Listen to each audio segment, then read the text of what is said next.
مات الشيخ عبد الله بانعمة 30 عاما من المرض والمعاناة، 30 عاما من الصبر والاحتساب، نحسبه على خير والله حسيبه. آية في كتاب الله وحديث للنبي صلى الله عليه وسلم. اللهم صل وسلم. الآية تقول إنما يوفى الصابرون أجرهم بغير حساب.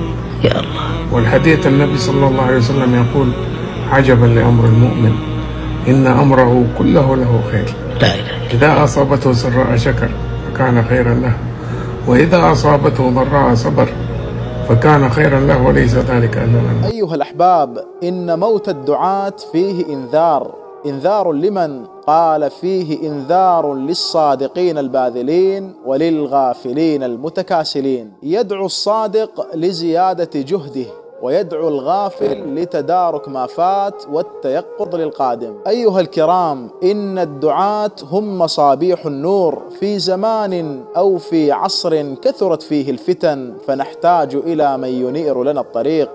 رحم الله الشيخ عبد الله رحمة واسعة وجعل قبره روضة من رياض الجنة. اللهم لا تحرمنا أجره ولا تفتنا بعده، واغفر لنا وله. إنا لله وإنا إليه راجعون.